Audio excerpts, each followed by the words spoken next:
What's going on, you guys, and welcome to another video. Now that the app is live, there's so many different topics that I want to be covering from my methodology when it comes into fitness and programming. But one of the questions that continues to come up in my mind are like, what are like the beginning stages of developing like foundational fitness? If you think about conditioning, you think about like walking, jogging, then running.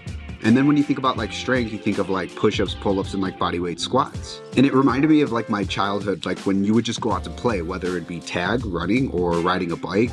As a kid, I competed in gymnastics, which was super crucial in like my development as an athlete with like body weight awareness, balance, but also strength in the body. One of the other things that gymnastics really helped me with was around like the discipline of doing something over and over and over again. And I think that's super crucial, and one of the things that people may not be aware of, that like regardless if you're a sprinter, long distance runner, a power lifter, whatever it may be, we always need to go back to those foundational elements of basic strength exercises or conditioning exercises to ensure that we're not avoiding the basics. And to bring it back to those like foundational components of fitness from a strength perspective, I think of the exercise, the pull-up. When I was working on the Hybrid Method app, one of the questions that came up all the time was around, can you help me do my first pull-up? And I realized that there really wasn't much out there, or at least anything that I've seen out there that really helps people with developing not just like their grip strength, but like true pull-up strength. So I started to think about the movement and like the biggest challenges of the actual exercise. And of course, it's the part where you have to pull yourself up. This is known as the concentric portion of the movement. And it seems like once people get to the top, that the downward motion, also known as the eccentric movement,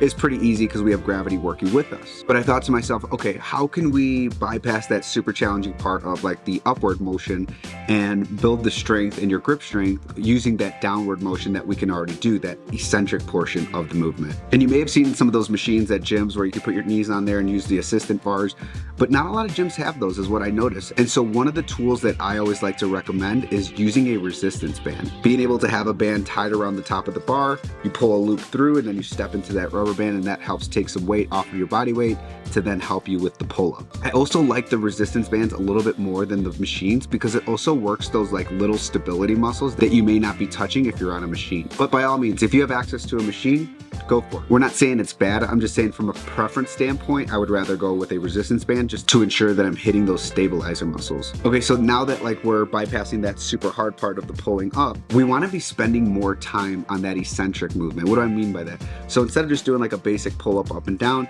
you can do that quick pull up and then slowing down that downward motion to ensure that we're spending more time under tension as we let gravity pull us down. That's going to do a couple things for us. Number one, it's going to develop the strength in our biceps and our back. But number two, it's also going to develop our tendons, which is what connects our muscles to our bones. And there is a third one, which I didn't mention, which is developing the grip strength, which is going to have a ton of carryover across different exercises and daily life. So now that we know that we want to spend more time on that eccentric portion of the movement, now we need to think about programming, right? And that's what I put together in the app. I was thinking to myself, like, I didn't want to have something that was super time consuming and required a bunch of like special equipment. I just thought, like, how could I provide something that's easy to do, easy to add to any workout, and also not be 12 weeks long? So I'm thinking to myself, like, if I was doing this, if I was going to go do a run, I would probably add this pull-up portion at the end of my run.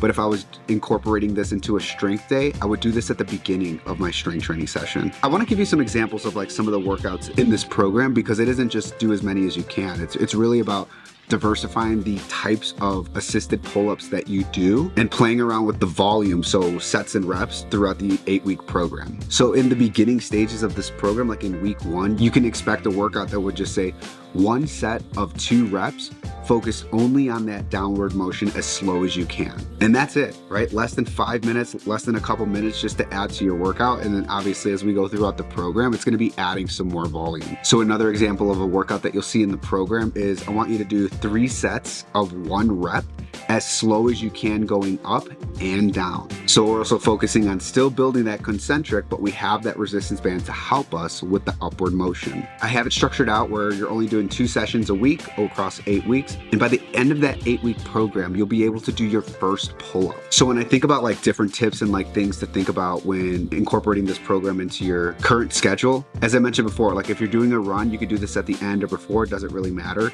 I mentioned if you're doing a strength training session, you're trying to embed that in that program, I would do the pull-up portion at the beginning only because we want our grip strength fresh versus beat up if you were doing like some deadlifts beforehand. Number 2 would be really around like the different resistance bands that you see out there. So there's different ones that are thicker, that have more tension, that will take away more of the body weight. That could be something that you start off at the beginning, right? And then as you're doing more reps, you realize, hey, I don't need this much taken off. You can start to use a little bit of an easier band that takes off less weight and emulate what it's like to do a pull-up without the resistance band. And tip number 3, this is actually kind of like a bonus that you could do at the end of your session. It would be to do a dead hang as long as you can after the workout. So as I mentioned, if you're going to be adding the pull-up portion to your strength training session, doing it before, you could do the pull-up stuff, you do your normal strength routine, and then at the end, I would recommend doing a dead hang because that's going to allow you to build that grip strength without detrimenting anything that you were looking to do for that workout program. One of the standards that people like to try to hit is being able to do a dead hang for more than a minute. So there you have it. That is the pull-up program in the Hybrid Method app that you can check out. Again, it's 8 weeks long. It's 2 days a week, something that you can incorporate into your current schedule. Super easy to do. I believe like the most time you'll spend on a daily basis with this is up to like 8 or 10 minutes. I don't remember completely off the top of my head, but it is something I'm super excited about because a ton of people were asking just about this basic movement that I learned a lot of people were struggling to do. So stoked to have it out on the app. Let me know if you have any questions or concerns on the comment section below, and we'll see you in the next video.